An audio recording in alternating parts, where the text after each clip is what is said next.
Welcome to మన TV. ముందుగా headlines చూద్దాం. శ్రీకాకుళంలో మహిళలతో టీడీపీ అధినేత ముఖాముఖి కార్యక్రమం. టీడీపీ మహిళలకు పుట్టినిల్లు అని పేర్కొన్న చంద్రబాబు, ప్రజల జీవితాలతో చెలగాటమాడిన జలగ సైకో జగన్ అంటూ ధ్వజం.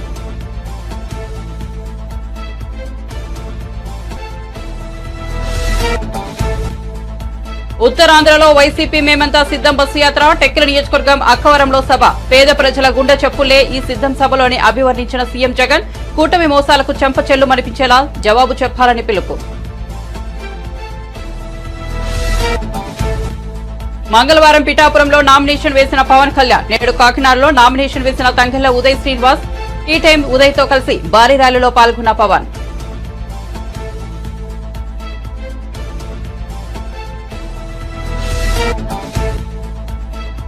పద్మారావు నామినేషన్ దాఖలకు కేసీఆర్, కేటీఆర్ ఎందుకు రాలేదన్న రేవంత్ రెడ్డి. సికింద్రాబాద్ లోక్సభ టికెట్ కు బీజేపీ తాకట్టు పెట్టారని బీఆర్ఎస్ పై విమర్శ.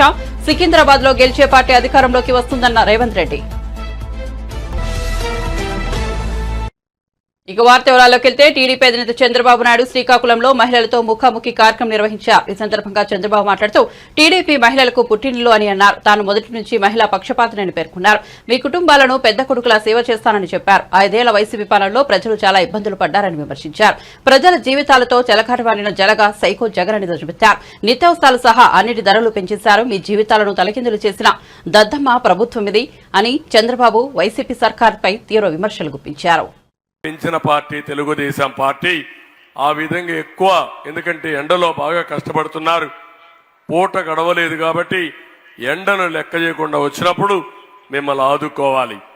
ఎక్కడైతే పని చేస్తారో అక్కడ షెడ్లు వేసాం. వాళ్ళందరికీ బట్టర్ మిల్క్ అయితే 10 రూపాయలు ప్రొవిజన్ పెట్టి అదనంగా ప్రతి ఒక్కరికి బట్టర్ మిల్క్ సరఫరా చేసిన పార్టీ తెలుగుదేశం పార్టీ. పిల్లలు తీసుకొస్తే వాళ్ళకి పాలు కూడా ఇమ్మన్నాం. అనేక విధాలుగా ఆదుకున్నాం. మీరు గడ్డపారలు తెచ్చుకోవాలన్నా, వస్తు సామాగ్రి కావాలన్నా దానికి అదనంగా ఆర్థిక సహాయం చేశాం. ఇప్పుడు అన్నీ పోయినాయి. కూలీల యొక్క శ్రమను దోచుకుంటున్నాడు. నేను మళ్ళీ చెప్తున్నాను, నేను ఒకప్పుడు చాలా తక్కువ నుంచి 250-300 రూపాయల దగ్గర తీసుకొచ్చాం. మళ్ళీ బజార్లో మార్కెట్ రేట్ ఎట్టుందో మినిమం వేజ్ కనీస వేతనాల్ని నరేగాలో అమలు చేసే బాధ్యత నాదని మీ అందరికి హామీ చేస్తున్నా. పేదవాళ్లకు న్యాయం చేస్తాం, వాళ్ళని ఆదుకుంటామని చెప్పి కూడా నేను మీకు తెలియజేస్తున్నాను. నిన్నే పాతపట్నం వెళ్ళాను. అక్కడ ఒక చెరువులో పనిచేస్తున్నారు ఆడబిడ్డలు. నేను వస్తానే పరిగెత్తా వచ్చారు. వాళ్ళ కష్టాలు చెప్పుకోవడానికి వచ్చారు. వాళ్ళ కష్టాలు అర్థమైనాయి. శ్రద్ధ పెడతా నరేగా కింద పనిచేసే ప్రతి ఒక్క కార్మికుడికి, ప్రతి ఒక్క కూలీకి న్యాయం చేసే బాధ్యత నేను తీసుకుంటానని మీ అందరికి హామీ ఇస్తున్నా. ఇక్కడికి వచ్చినప్పుడు ఇప్పుడే మన గోండు శంకర్ గారు కొన్ని చెప్పారు. మత్స్యకారులకు న్యాయం జరగాలి. మత్స్యకారులకు న్యాయం జరగాలంటే ఇక్కడ మినీ జట్టీలు ఏర్పాటు చేయాలి. అది చేస్తాం. అదే మాదిరిగా మత్స్యకారుల్ని పూర్తిగా ఆదుకుంటామని మీ అందరికి హామీ ఇస్తున్నా. ఇంకో పక్క ఇక్కడ ఒక స్టేడియం కావాలి. ఆ స్టేడియం కూడా కడతాం. Palakonda road, outer ring road ఇవన్నీ పెండింగ్ ఉన్నాయి. అవన్నీ చేస్తాం. శ్రీకాకుళంలో అండర్ గ్రౌండ్ డ్రైనేజ్ ప్రాబ్లం ఉంది. సీఎం జగన్ ఇవాళ టెక్కలి నియోజకవర్గం అక్కవరంలో ఏర్పాటు చేసిన మేమంతా సిద్ధం బహిరంగ సభకు హాజరయ్యారు. ఈ సాయంత్రం వేళ అక్కవరంలో సిక్కోలు సింహాలు కనిపిస్తున్నాయని ప్రజలను ఉద్దేశించి వ్యాఖ్యానించారు. పేద ప్రజల గుండె చెప్పులే ఈ సిద్ధం సభలోని అభివర్ణించారు. ఈసారి 175కి 175 అసెంబ్లీ స్థానాలు, 25కి 25 ఎంపీ స్థానాలు గెలవాల్సిందేనని సమరశంకం పూరించారు. డబుల్ సెంచరీ సాధించేందుకు మీరంతా సిద్ధమా అని ప్రశ్నించారు. రేపటి ఎన్నికల్లో జగన్ కు ఓటేస్తే పథకాలన్నీ కొనసాగుతాయి, చంద్రబాబుకు ఓటేస్తే పథకాలకు ముగింపేనని అన్నారు. ఈ 5 ఏళ్లలో మీకు మంచి జరిగి ఉంటే మీ బిడ్డకు మీరే సైనికులుగా నిలవండి, కూటమి మోసాలకు చెంపచెల్లు మనిపించేలా ఓటుతో జవాబు చెప్పండి సీఎం జగన్ పిలుపునిచ్చారు. కనిపిస్తా ఉన్న ఈ జన సముద్రాన్ని చూస్తా ఉంటే లక్షల మంది తమ ఇంటింటి అభివృద్ధిని కాపాడుకునేందుకు కదిలిన సిక్కోలు సింహాలు ఈ విప్లవ గడ్డ మీద, ఆ పెత్తందారుల ముఠా మీద ఎగరవేస్తా ఉన్న విప్లవ బావుట కనిపిస్తా ఉంది. ఇక ఇక్కడ ఈ రోజు ఈ సభలో రాయలసీమ నుంచి ఉత్తరాంధ్ర వరకు అడుగడుగునా కూడా జన సముద్రం. వైఎస్ఆర్ జిల్లా నుంచి శ్రీకాకుళం వరకు దారి పొడుగునా కూడా జన సునామీ చూస్తా ఉంటే 25 పార్లమెంట్లకు 25 పార్లమెంట్లు, 175 అసెంబ్లీ స్థానాలకు 175 అసెంబ్లీ స్థానాలు, మొత్తంగా డబుల్ సెంచరీ కొట్టేందుకు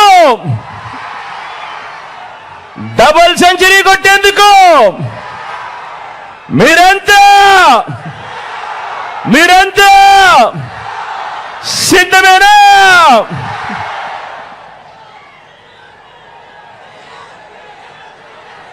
ఇంటింటి భవిష్యత్తులో పథకాల కొనసాగింపును నిర్ణయించే ఎన్నికలు మరో 18 రోజుల్లో జరగబోతా ఉన్నాయి. ఈ ఎన్నికలు కేవలం ఎమ్మెల్యేలను, కేవలం ఎంపీలను ఎన్నుకునేందుకు జరిగే ఎన్నికలు మాత్రమే కావు. ఈ ఎన్నికలు ఈ 58 నెలల కాలంలో బలమైన పునాదులతో పేదల కోసం తీసుకువచ్చిన అనేక సంస్కరణలు, అనేక పథకాలు, ఇవన్నీ కూడా కొనసాగాల లేదా వద్దా అన్నది నిర్ణయించే ఎన్నికలు ఈ జరగబోతా ఉన్న ఈ కురుక్షేత్రం. జగన్కు ఓటు వేస్తేనే పథకాలన్నీ కూడా కొనసాగుతాయి. చంద్రబాబుకు ఓటేస్తే పథకాలన్నీ ముగింపు, మళ్ళీ మోసపోవటమే. ప్రతి ఒక్కరూ కూడా గమనించమని కోరుతా ఉన్నా. జగన్ను ఓడించాలని వారు, పేదలను గెలిపించాలని మనం తలబడతా ఉన్న ఈ యుద్ధం, తలబడతా ఉన్న ఈ కురుక్షేత్రంలో మరో చారిత్రక విజయాన్ని సొంతం చేసుకునేందుకు మీరంతా కాకినాడ లోక్సభ స్థానం నుంచి జనసేన ఎంపీ అభ్యర్థిగా tea time owner Tankella Uday Srinivas పోటీ చేస్తున్న సంగతి తెలిసిందే. ఇవాళ ఆయన నామినేషన్ కార్యక్రమానికి జనసేనాని పవన్ కళ్యాణ్ కూడా హాజరయ్యారు. చేబ్రోలులోని తన నివాసం నుంచి ఈ ఉదయం కాకినాడ చేరుకున్న పవన్ కళ్యాణ్ ఉదయ్ శ్రీనివాస్ నామినేషన్ ర్యాలీలో పాల్గొన్నారు. భారీ జనసంద్రోహం మధ్య ర్యాలీగా కాకినాడ మెజిస్ట్రేట్ కార్యాలయం వద్దకు చేరుకున్నారు. పవన్ రాకతో కాకినాడలో జన సైనికుల కోలాహలం మిన్నట్టిదే. ఉదయ్ శ్రీనివాస్ నామినేషన్ దాఖలు ప్రక్రియ పూర్తయిన అనంతరం పవన్ కళ్యాణ్ మీడియాతో మాట్లాడారు.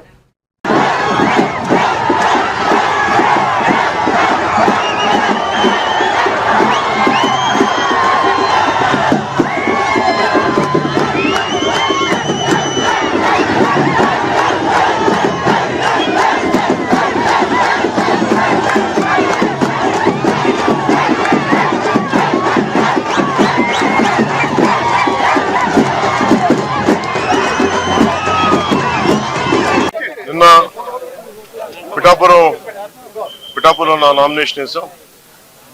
అలాగే ఈ రోజున జనసేన, భారతీయ జనతా పార్టీ, తెలుగుదేశం కూటమి ఉమ్మడి అభ్యర్థిగా జనసేన పార్టీ గ్లాస్ గుర్తు మీద శ్రీ తంగెళ్ల ఉదయ్ శ్రీనివాస్ ఈ రోజున నామినేషన్ వేయడం జరిగింది. ఇది పాపులర్ గా ఆయన టీ టైం ఉదయ్ అంటారు ఆయన. సో అదే రిక్వెస్ట్ చేసాం ఎలక్షన్ కమిషన్ కూడా, టీ టైం ఉదయ్ గా ఏమాత్రం పాసిబిలిటీ ఉన్నా దాన్ని బ్యాలెట్ పత్రంలో చేయమని. రూల్ ఒక 56 పేజ్లో ఒక రూల్ ఉంది. సో దాని ప్రకారం చేసుకోవచ్చు. అది కూడా వాళ్ళు కన్సిడర్ చేశారు. ఈ ఎన్నికలు చాలా రాష్ట్రానికి చాలా కీలకమైనవి.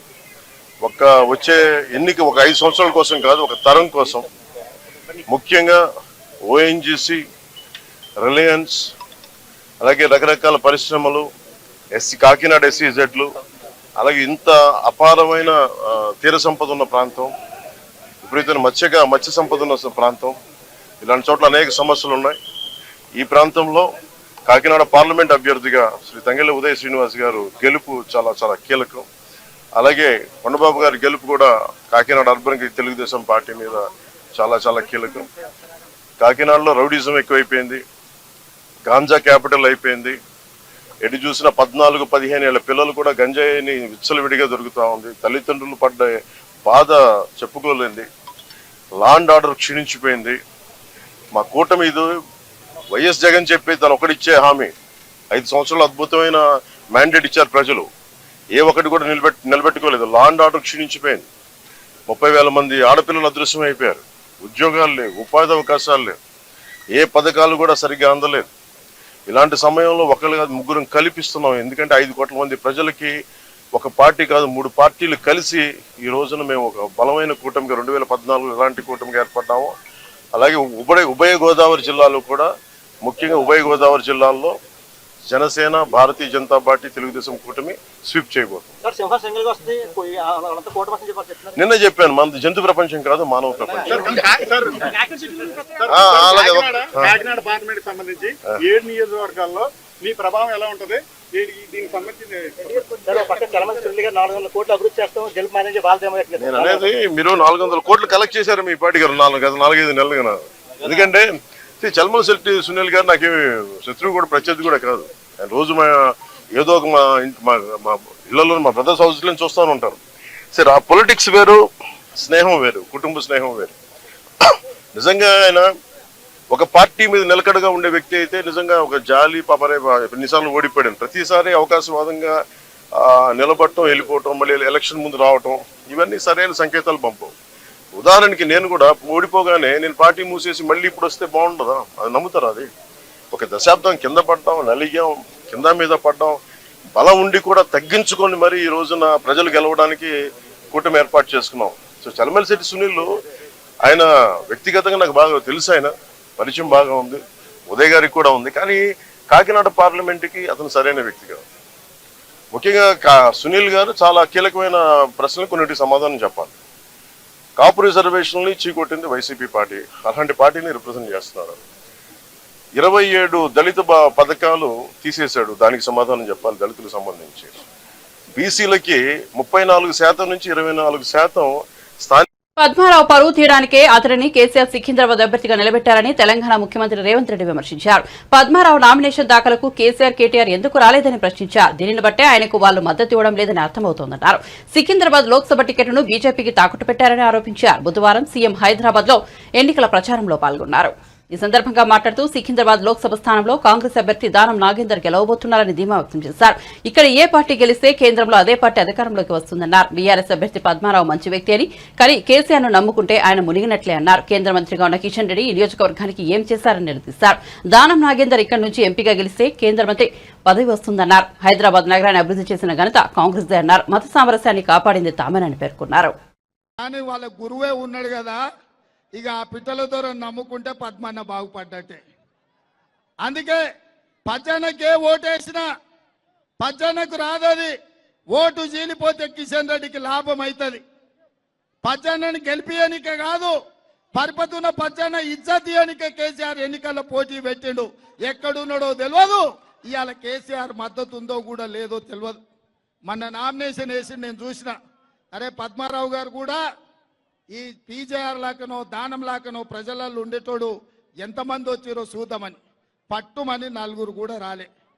అయ్యేనేమో ఫామ్ హౌస్లో వండిండు, కొడుకేమో జూబ్లీహిల్స్ గెస్ట్ హౌస్లో వండిండు. పద్మారావు నామినేషన్కి ఎందుకు రాలే అని నేను అడుగుతున్నా. దీన్ని బట్టే ఈ సీటును బీజేపీకి తాకట్టు పెట్టింది బీఆర్ఎస్. పద్మారావు నువ్వు నామినేషన్ వేపించి పద్మారావుకి ఎన్నికల్లో సహకరించకుండా పద్మారావును ఓడించడం ద్వారా కిషన్ రెడ్డిని గెలిపించాలని బిడ్డ బెయిల్ కోసం మీ సికింద్రాబాద్ సీటును కేసీఆర్ తాకట్టు పెట్టిండు. అందుకే మా బస్తీలలో ఉండే సోదరులకు, మా ఆడబిడ్డలకు ఒక మాట చెప్పదలుచుకున్నా. మన ప్రభుత్వం ఉంది, ఇందిరమ్మ రాజ్యం అధికారంలో ఉంది, ప్రజాపాలన అందిస్తున్న మేము బస్తీల పేదలకు సంక్షేమ పథకాలు అమలు చేయాలంటే దానం నాగేందర్ మీ కేంద్ర మంత్రిగానో లేకపోతే మీ ఎంపీగానో ఉండాలి. ఇవాళ మీ బస్తీలలో మీ కష్టాలు అడగాలన్నా, మీ కష్టాలు తీరవాలన్నా, మీకు మీ ఇంటికి 200 యూనిట్లు ఉచిత కరెంటు ఇవ్వాలన్నా 500 రూపాయలకే మీకు సిలిండర్ ఇవ్వాలన్నా, ఇందిరమ్మ ఇండ్లు లేని పేదలకు రావాలన్నా, ఆర్టీసీ బస్సుల్లో మా ఆడబిడ్డలు ఉచితంగా హైదరాబాదే కాదు తెలంగాణ రాష్ట్రం నలుమూలల అమ్మగారింటికి పోయినా అత్తగారింటికి పోయినా గుట్టకు పోయి దైవ దర్శనం చేసుకోవాలన్నా, ఆర్టీసీలో ఉచిత ప్రయాణం మా ఆడబిడ్డలకు ఉండాలంటే ఇవాళ కాంగ్రెస్ పార్టీ గెలవాలి.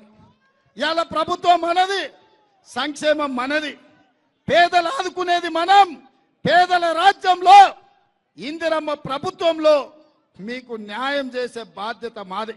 ఈ నగరంలో ఈ జిల్లాలో ఇంతకుముందు మిత్రుడు వంశీచంద్రెడ్డి మొన్నటి వరకు ఈ జిల్లాలో ఇంతకుముందు మిత్రుడు వంశీచంద్రెడ్డి చెప్పినట్టు మంత్రిగున్న కిషన్ రెడ్డినైనా చర్చ పెడతాం, చౌరస్తలు కూసుందాం.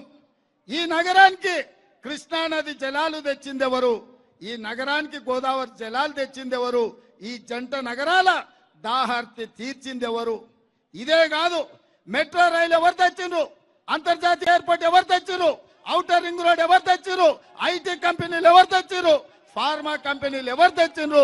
వివిధ రాష్ట్రాల నుంచి ఈ జిల్లాలో ఇంతకుముందు మిత్రుడు ఉద్యోగం ఈ జిల్లాలో ఇంతకుముందు మిత్రుడు వంశీ మత సామరస్యాన్ని కాపాడింది ఎవరో చర్చ చేయడానికి సిద్ధమున్నామా?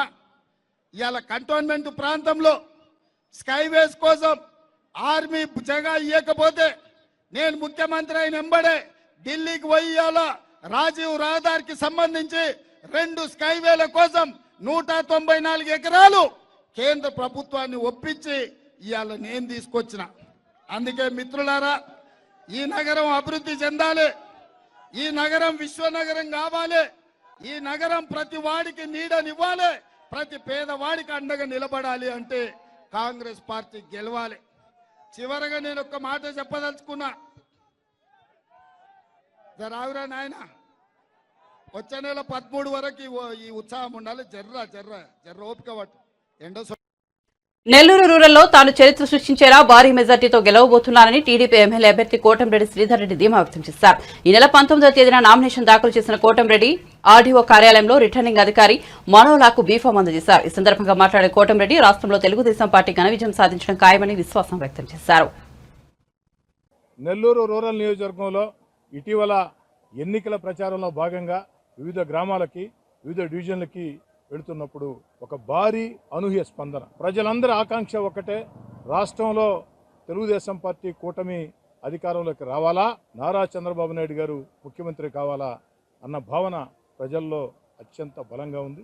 అనేక ఎన్నికలు నేను చూస్తూ వచ్చా, కానీ ఒక పార్టీకి అనుకూలంగా ఈ ఎన్నికలు, ఏదైతే తెలుగుదేశం కూటమికి అనుకూలంగా ఈ ఎన్నికలు అంత అనుకూలంగా ప్రజల్లో ఒక వేవ్, సూపర్ వేవ్ చాలా స్పష్టంగా అర్థమవుతుంది. ఇక స్థానికంగా ప్రజలను ఓటు అడుగుతూ ఉంటే ప్రజలందరూ ఒక మాట చెప్తూ ఉన్నారు, సార్ ఇక్కడ మాకు ఎమ్మెల్యేగా అందుబాటులో ఉండే ఎమ్మెల్యే కావాలా, నిరంతరం ప్రజల్లో ఉండే ఎమ్మెల్యే కావాలా, పిలిస్తే పలికే ఎమ్మెల్యే కావాలా, మాకు ఫోన్ చేస్తే స్పందించే ఎమ్మెల్యే కావాలా, ఇవన్నీ కూడా మీరే, కాబట్టి ఖచ్చితంగా మీకు అండగా ఉంటామని ఒక తెలుగుదేశం పార్టీ కూటమి ఓటర్లే కాకుండా ఇతర పార్టీల ఓటర్లు కూడా, వైఎస్ఆర్ కాంగ్రెస్ పార్టీ ఓటర్లు కూడా అనేక మంది బాహాటంగా ముందుకు వచ్చి మాకు అందుబాటులో ఉండే ఎమ్మెల్యే మీరు, పిలిస్తే పలికే ఎమ్మెల్యే మీరు, ఫోన్ చేస్తే స్పందించే ఎమ్మెల్యే మీరు, ఎప్పుడు నిరంతరం ప్రజల్లో ఉంటారు, మీ దగ్గరికి మీరు స్వేచ్ఛగా రావచ్చు, కలవచ్చు అని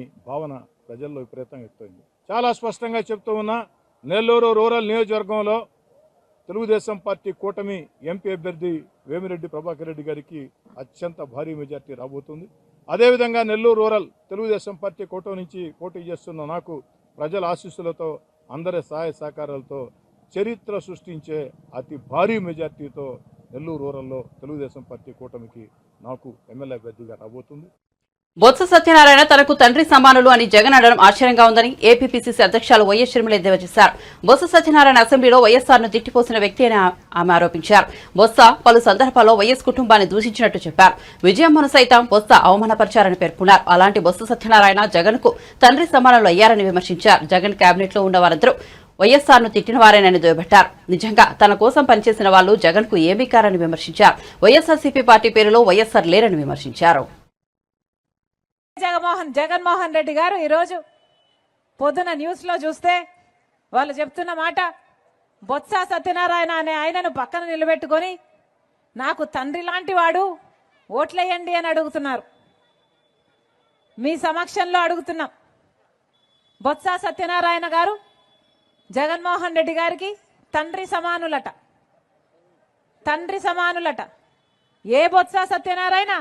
ఇదే బొత్స గారు అసెంబ్లీలో నిలబడి నిండు వేదిక మీద ఆన్ రికార్డు రాజశేఖర రెడ్డి గారిని తిట్టిపోసిన బొత్స సత్యనారాయణ గారు ఈరోజు జగన్మోహన్ రెడ్డి గారికి తండ్రి లాంటి వాడట. ఇదే బొత్స గారు రాజశేఖర రెడ్డి గారిని తాగుబోతు అని తిట్టారు. ఇదే బొత్స గారు జగన్మోహన్ రెడ్డి గారికి ఉరిశిక్ష వేయాలి అన్నాడు. జగన్మోహన్ రెడ్డి గారు బినామీలు అన్నారు. ఎన్ని మాటలు అన్నాడు. ఆఖరికి విజయమ్మను కూడా, విజయలక్ష్మి గారిని కూడా, రాజశేఖర రెడ్డి గారి భార్యను కూడా అవమానించిన వాడు బొత్స సత్యనారాయణ గారు. ఈరోజు అలాంటి బొత్స గారు జగన్మోహన్ రెడ్డి గారికి నానయ్యారంట. తండ్రితో సమానమయ్యారంట. అసలు ఈరోజు జగన్మోహన్ రెడ్డి గారి కేబినెట్ లో రాజశేఖర రెడ్డి గారిని అనుసరించే వాళ్ళు ఉన్నారా అన్నా? ఉన్నారా ఎవరైనా? పెద్దిరెడ్డి రామచంద్రారెడ్డి తిట్టిన వాడే. ఇంకెవరు? విడుదల రజనీ తిట్టినావిడే.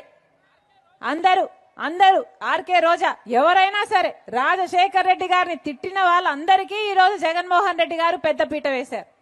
వీళ్ళందరూ తండ్రులంట, ఈయనకు అక్కలంట, ఈయనకు చెల్లెళ్ళంట.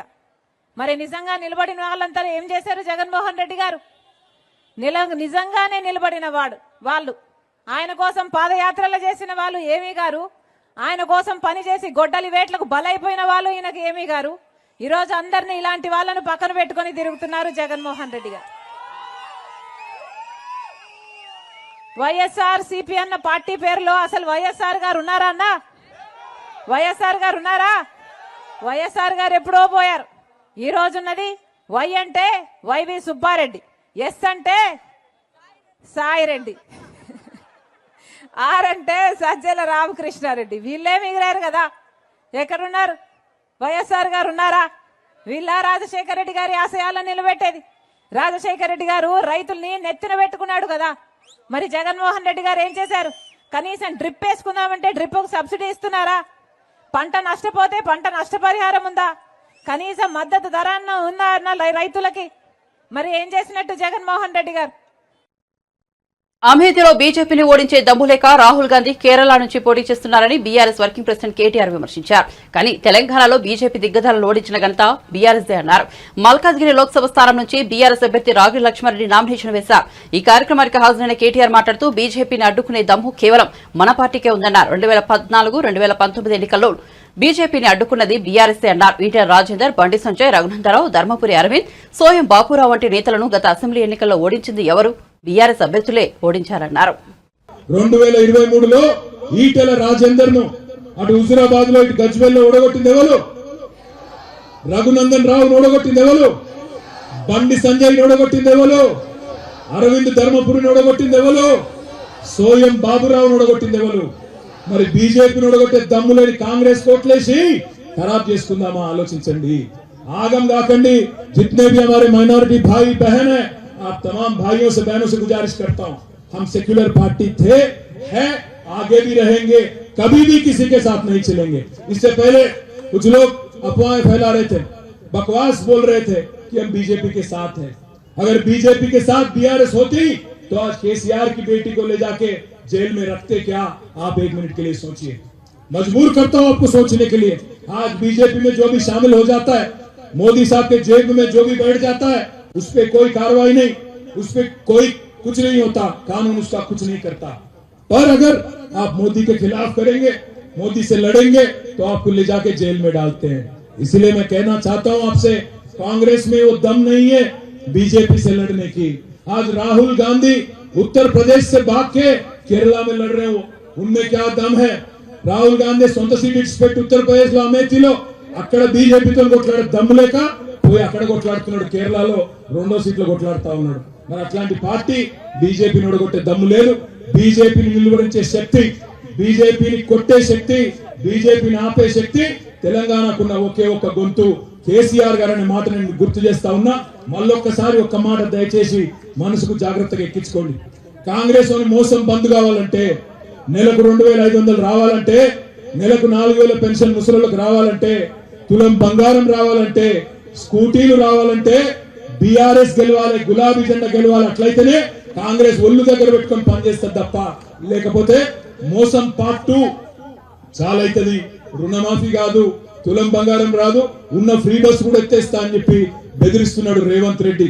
అందుకే నేను మిమ్మల్ని కోరుతున్న మల్కాజ్గిరి పార్లమెంట్ లో ఇక్కడికి వచ్చిన మా గులాబీ అన్నదమ్ములు అక్క చెల్లెలు మనమే క్యాండిడేట్ అన్నట్టు కొట్లాడదాం. 20 రోజులు గట్టిగా కష్టపడదాం. ఎవరు ఏమన్నా ఖచ్చితంగా కేసీఆర్ గారిని తిరిగి తెచ్చుకోవాలంటే 10-12 పార్లమెంట్ సీట్లు గెలిపించుకొని ఈ గులాబీ జెండాను పార్లమెంట్ లో ఢిల్లీలో ఎగిరేటట్టు చేద్దాం. తద్వారా కేసీఆర్ గారిని సంవత్సరం లోపలనే మళ్ళీ రాష్ట్ర రాజకీయం అంతా ఆయన చుట్టూ తిరిగేటట్టు. కడప ఎంపీగా టీడీపీ అభ్యర్థి భూపేష్ రెడ్డి, జమ్మలమడుగు అసెంబ్లీ ఎన్డీఏ కూటమి బీజేపీ అభ్యర్థిగా తాను ఎన్నికల్లో గెలవబోతున్నామని ఆదినారాయణ తెలిపారు. బుధవారం వైఎస్ఆర్ జిల్లా జమ్మలమడుగు అసెంబ్లీ స్థానానికి ఆదినారాయణ రెడ్డి నామినేషన్ దాఖలు చేశారు. అనంతరం మీడియాతో మాట్లాడారు. బందిపోటు పాలనకు కూటమి అభ్యర్థుల మధ్య పోటీ జరుగుతోందని చెప్పారు.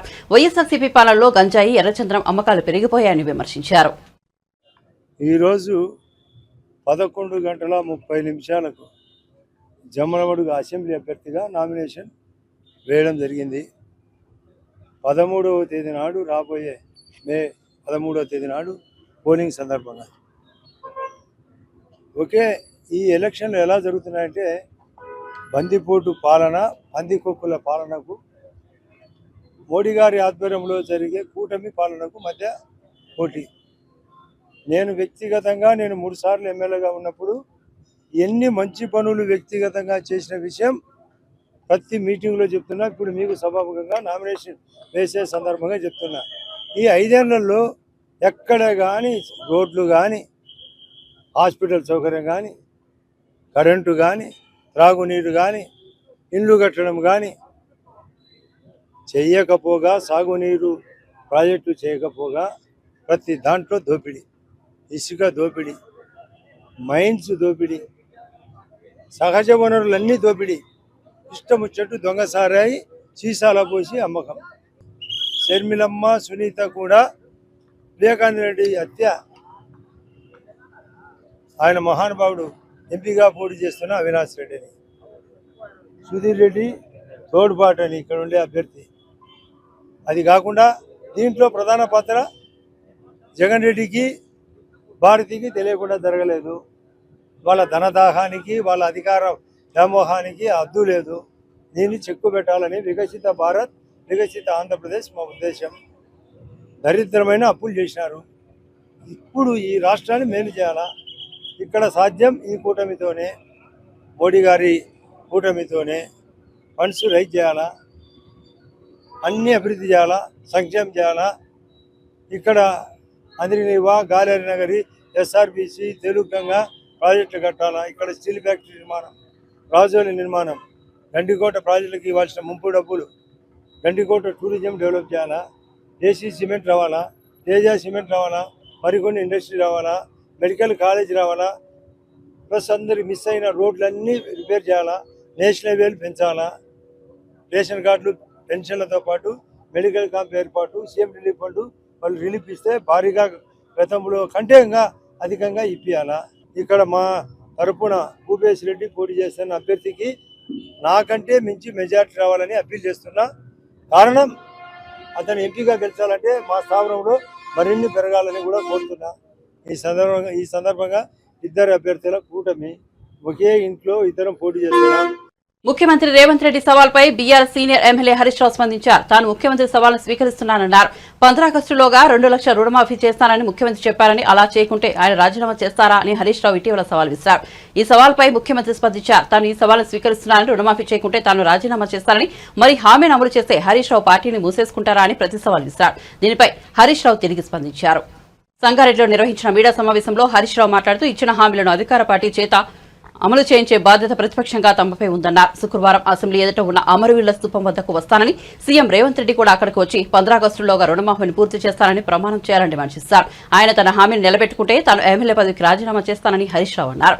ఆ తర్వాత ఉప ఎన్నికల్లోనూ తాను పోటీ చేయనని హామీ ఇచ్చారు. మరి రుణమాఫీ చేయకుంటే ముఖ్యమంత్రి పదవికి రేవంత్ రెడ్డి రాజీనామా చేయాలని డిమాండ్ చేశారు. ఎల్లుండి ఉదయం 10 గంటలకు నేను అసెంబ్లీ ముందు గన్ పార్క్ దగ్గరికి నేను వస్తాను. అసెంబ్లీ ముందు తెలంగాణ అమరవీరుల స్తూపానికి నేను వస్తాను. మీరు కూడా రండి. మనం ఇద్దరం అమరవీరుల సాక్షిగా ప్రమాణం చేద్దాం. ఆగస్టు 15వ తేదీలోగా 2 లక్షల రుణమాఫీ మీరు బాండ్ పేపర్ల మీద రాసిచ్చి, సోనియా గాంధీ గారు లేఖ రాసి, రాహుల్ గాంధీ, ప్రియాంక గాంధీ, నువ్వు మీరందరూ ప్రజలకు 100 రోజుల్లో అమలు చేస్తామని చెప్పిన 6 గ్యారెంటీలు, 13 హామీలు 15 ఆగస్టులోగా అమలు చేస్తానని నువ్వు ప్రమాణం చేయి. నేను కూడా ప్రమాణం చేస్తాను. ఒకవేళ రేవంత్ రెడ్డి గారు 15 ఆగస్టులోగా 6 గ్యారెంటీలు నిజంగా అమలు చేస్తే నేను ఎమ్మెల్యే పదవికి అక్కడే రాజీనామా చేస్తాను. మళ్ళా ఎన్నికల్లో కూడా వచ్చే ఎన్నికల దాకా మళ్ళీ పోటీ కూడా చేయ ఉప ఎన్నికలు.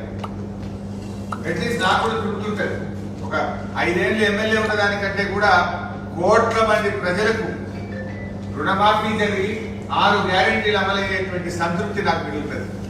నా పదవి కంటే కూడా తెలంగాణ ప్రజలకు మేలు కావడంలో నాకు ఎంతో సంతోషం ఉంటుంది, ఆనందం ఉంటుంది. నేను పదవి కోసం నేను బాధలాడతలేను, నువ్వు చెయ్యాలనే కోరుకుంటున్నాను.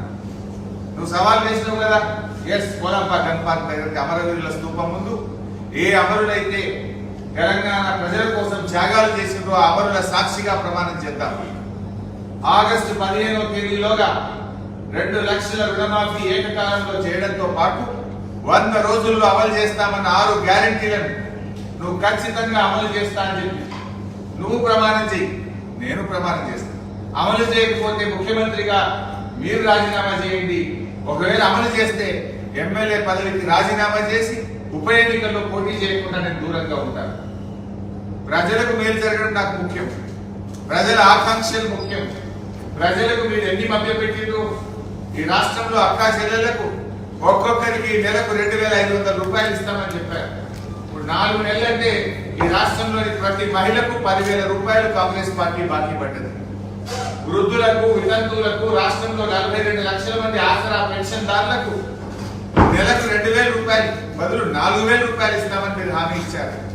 మధ్యలో జనవరి నెల ఇచ్చే 2,000 కూడా ఎక్కువ. ఆ 2,000 కలిస్తే ప్రతి పెన్షన్దారునికి కాంగ్రెస్ పార్టీ ఈ ప్రభుత్వం 10,000 రూపాయలు బాకీ పడ్డది. బాకీ పడ్డ పెన్షన్దారులకు 10,000 ఇవ్వండి. 15 ఆగస్టులోగా 4,000 ఇచ్చే కార్యక్రమం ప్రారంభించండి. మహిళలకు బాకీ పడ్డ 10,000 ఇవ్వండి. నెల నెల 2,500 రూపాయలు ఇవ్వండి. ఎస్, నేను తప్పకుండా రాజీనామా చేస్తాను. నేను రెడీ. మాట మీద నిలబడేటువంటి తత్వం మాకున్నది. బులెటిన్ ముగించే ముందు హెడ్లైన్స్ మరోసారి చూద్దాం. శ్రీకాకుళంలో మహిళలతో టీడీపీ అధినేత ముఖాముఖి కార్యక్రమం. టీడీపీ మహిళలకు పుట్టినీళ్లు అని పేర్కొన్న చంద్రబాబు, ప్రజల జీవితాలతో చెలగాటమాడిన జలగా సైకో జగన్ అంటూ ధ్వజం.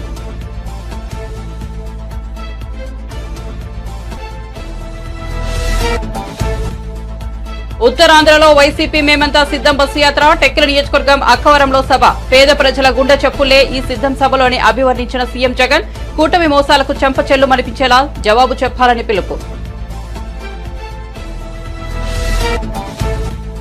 మంగళవారం పిఠాపురంలో నామినేషన్ వేసిన పవన్ కళ్యాణ్. నేడు కాకినాడలో నామినేషన్ వేసిన తంగెళ్ల ఉదయ్ శ్రీనివాస్. టీ టైం ఉదయ్ తో కలిసి భారీ ర్యాలీలో పాల్గొన్న పవన్.